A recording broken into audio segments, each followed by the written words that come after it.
Bonjour et bienvenue sur Crypto House. La semaine dernière, je vous ai présenté Icon, qui est un blockchain coréen, qui est le premier blockchain coréen et qui a été aussi le premier ICO. Aujourd'hui, je vous présente un autre blockchain qui s'appelle Dragon Chain. L'abréviation, c'est DRGN. C'est un blockchain que j'ai raté. J'ai raté l'ICO, j'ai pas fait attention.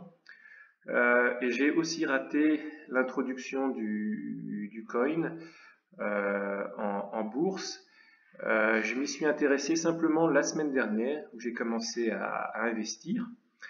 Ce qui m'a frappé, c'est que c'était un blockchain qui a été créé par Disney en 2014.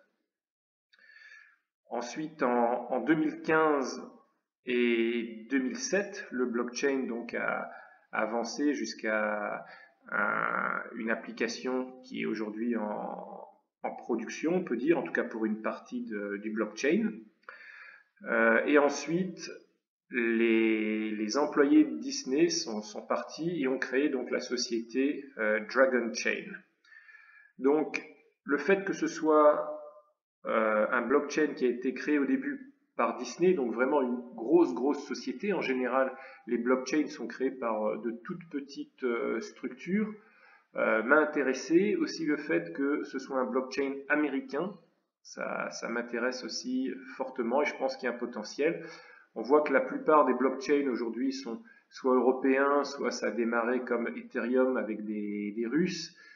Lisk c'est allemand, on a Neo qui est chinois, et là on a un blockchain vraiment américain, ce qui est, je pense qu'il y a du potentiel, parce qu'il y a beaucoup de sociétés américaines qui risquent de préférer un blockchain national.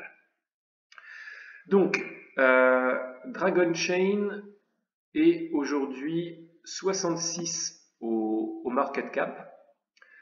Il y a 433 millions de coins en circulation, ce qui est plutôt bien, c'est moins que la plupart des blockchains récents, notamment je pense à EOS qui a 1 milliard de coins, donc c'est déjà une bonne chose. Alors, au niveau de l'ICO, le token valait 6 cents. Quand c'est rentré en bourse, ça valait début décembre, hein, donc c'est quelque chose qui est vraiment récent. Donc ça valait directement, c'est passé de 6 cents à 22 cents. Puis c'était au début disponible que sur Ether Delta, qui est un peu compliqué d'utilisation. Ensuite, je crois que ça a été disponible sur KuCoin, qui est déjà un exchange plus traditionnel. Et là, c'est passé à 70 cents. Ça fait une pointe à 1,18, 1,19 cents, puis c'est redescendu. Moi, j'ai eu le coin juste avant 90 cents. Et là, bon, j'ai préparé la vidéo hier, mais depuis hier, où c'était à 89 cents, c'est passé à 1,29. Donc il y a 47% d'augmentation en une journée, ce qui est bien sûr énorme. Alors aujourd'hui, c'est un petit peu difficile d'avoir le coin parce qu'il y a Ether Delta ou KuCoin. Tidex, je ne connais pas, Token Store, je ne connais pas, mais le gros du volume se fait sur KuCoin. C'est un exchange où je me suis inscrit l'année, moi il y a 1 ou 2 semaines pour acheter un autre coin, je sais plus lequel. On peut l'acheter avec du Bitcoin ou alors avec de l'Ethereum principalement, et c'est marrant, on peut aussi en acheter avec du Neo. C'est assez étrange d'avoir un couple Neo comme ça. Alors, si on va sur le site, je vais remonter en haut ici. Alors, le logo fait très Disney, hein, donc un dragon qui sort tout droit d'un dessin animé. On voit le drapeau américain ici. Alors, ce qui est intéressant, c'est que ça fait plusieurs choses. C'est une plateforme, donc une plateforme blockchain. C'est aussi un incubateur, donc qui va utiliser le blockchain avec les sociétés qu'il incube, et aussi un marketplace. Alors là, il y a quelques vidéos qui vous donnent des informations sur Dragon Chain, mais aussi sur des partenaires et des sociétés qui commencent déjà à développer sous Dragon Chain. Alors ça, c'est le CEO, qui est donc un ex-employé de Disney, Joe Roarth. Ici, on voit l'historique un peu. Donc c'est démarré en 2014, 2015, 2007, release de la partie, donc sortie de la partie open source. 2017, donc c'est actuellement donc le lancement de la fondation Dragon Chain et lancement de Dragon Chain Incorporation. Et on va voir le développement pour 2018. Il y a eu des articles dans la presse.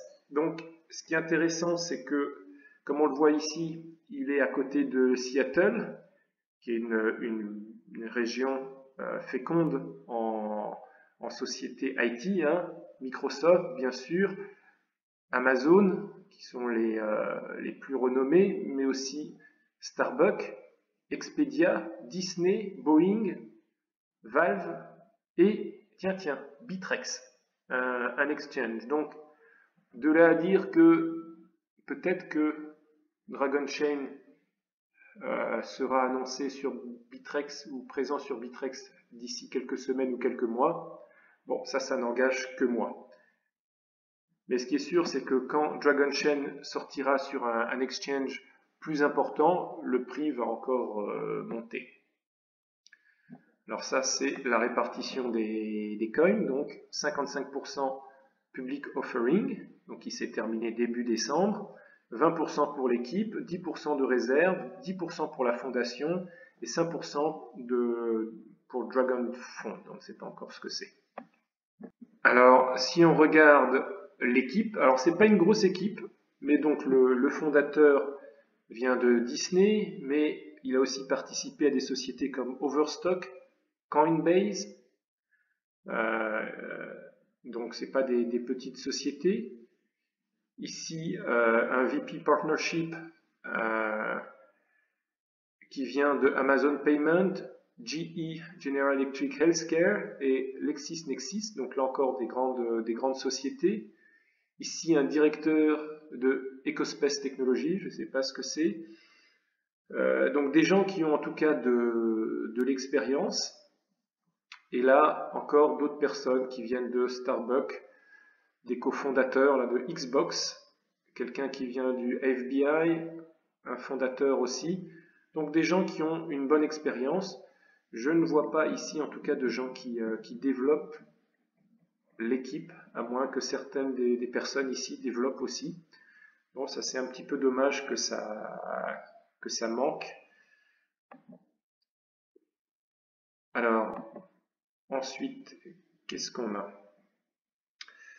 On a le roadmap. Le roadmap, on va regarder à 2018. Alors, les smart contracts sortiront en janvier 2018. Donc ça, c'est bien. Ça veut dire que les développeurs vont pouvoir commencer à utiliser le blockchain. Donc, les smart contracts et les API. Ensuite, en février, on a l'académie, donc certainement du training et des workshops pour pouvoir utiliser le blockchain. Ensuite, en mars, ça continue, intégration avec AWS. Ça, c'est intéressant parce que ça veut dire que la plateforme va être disponible sous AWS et va pouvoir être déployée sur une utilisation au niveau mondial. Et puis ça continue. Donc c'est un roadmap qui est très très chargé. On ne va pas passer complètement dans le détail, je vous laisse regarder ça. Mais bon, un lancement aussi sous Google Cloud. J'ai vu aussi un lancement sur Azure. Donc, lancement sur des grosses plateformes. Donc ça, c'est encore quelque chose qui est un très bon signe. Ce qui est intéressant, c'est qu'il y a un incubateur donc à Seattle, un incubateur d'entreprise. Et donc là encore, c'est bien pour pousser l'utilisation du blockchain. Ça veut dire que les sociétés qui sont dans l'incubateur développeront des solutions basées sur Dragon Chain. Et elles seront lancées, pour certaines d'entre elles, en ICO en utilisant Dragon Chain, ce qui est encore une très bonne chose. Donc, il y a quand même pas mal de points positifs. Au niveau de Twitter, on voit qu'il y a déjà plus de 18 000 abonnés, donc il y a déjà une forte communauté, même si donc je dirais que le blockchain n'est pas encore complètement lancé, puisque les smart contracts et les API sortent en janvier. Donc, et en plus, c'est sur des exchanges qui ne sont pas très connus, mais il y a quand même déjà une très très forte communauté. Donc, moi, c'est un projet auquel je crois. Alors, pourquoi je crois en ce projet? Déjà, le fait que que c'est un blockchain qui a été créé à l'origine par Disney, donc une multinationale américaine. Peut-être que dans le futur, les connexions avec Disney permettront à Disney d'utiliser ce blockchain, ce qui serait une bonne chose. Ensuite, c'est une société américaine, et il n'y a pas beaucoup de blockchains américains, donc là c'est un qui est important par ses origines, donc Disney.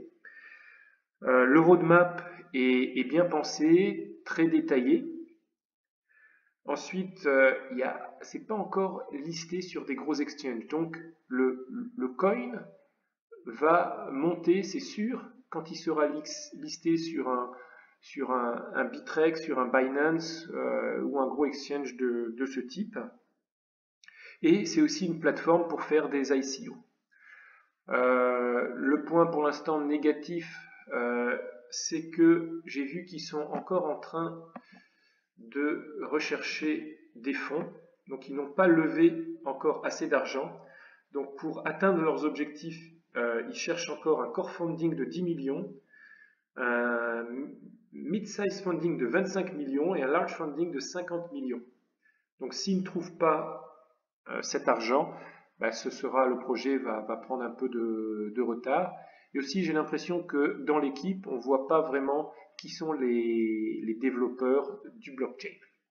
Voilà, donc je rappelle un petit disclaimer que je ne suis pas un conseiller financier, que si vous investissez dans Dragon Chain, faites-le avec de l'argent uniquement que vous êtes prêt à perdre.